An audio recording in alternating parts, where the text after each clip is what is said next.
Things you need to remember about brewing, home brewing, whether it's hard cider, beer, or anything else, it is a craft. There's a little bit of science, but a lot of it is just the art of working with whatever material you have. So that's okay. First thing you need to do is to get rid of the bacteria and the yeast that naturally are around particularly around the skins. We do that with a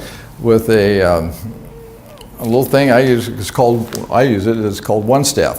If I'm bottling things, I put my bottle, soak it in here. I don't even soak it. I just take it in there, shake it around, dump it out, and now it's ready to go. It's wiped out everything there, and it doesn't flavor whatever's going on. So as I was going through these YouTubes, I saw this thing called a whiz-bang apple press. Traditionally, the presses where they would grind the apples up, put them in a press, and use the power of the press to squeeze the juice out of the chunks of apples. His concept was that if you, instead of making chunks of apples, you just mush them up. So what I have is a stainless steel garbage disposal unit, and that will make the pulp. And then we'll take it in bags, and then those bags will go inside the press mechanism. And there we'll cover it, put a plate on it. Now the reason I'm adding lots of plates is because I don't have. We stack it up, and then you just press to get this little hand crank. A lot of juice just comes naturally, just out of the fact that it's going through this pulping thing. There's one concern with apples, and particularly fresh squeezed juice, and that is E. coli bacteria.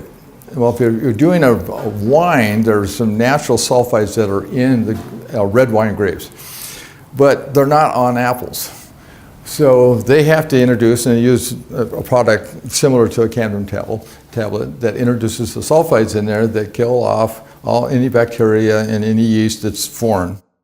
So anyway, once you decide how you're going to internally kill the yeast, either by chemistry or by heat, then it's really simply, you put it into a fermentation vessel of some kind or another.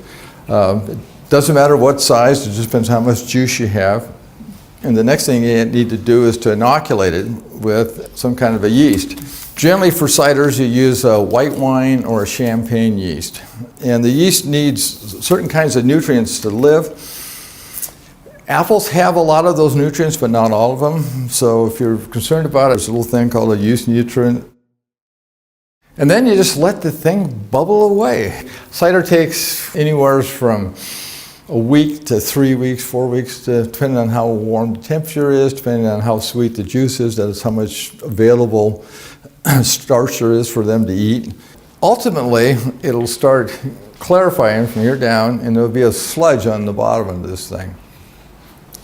So you need to, what we call racking it, which is basically siphon the juice out into another container without getting the sludge.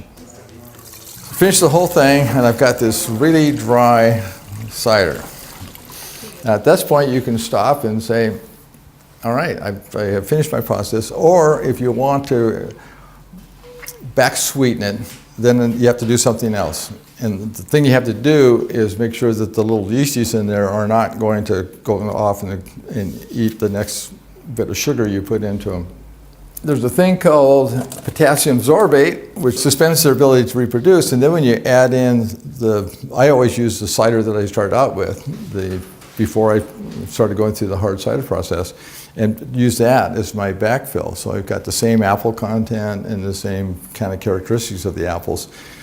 And then add that until I got the right taste. And then when all's said and done, you're ready to drink. And to you.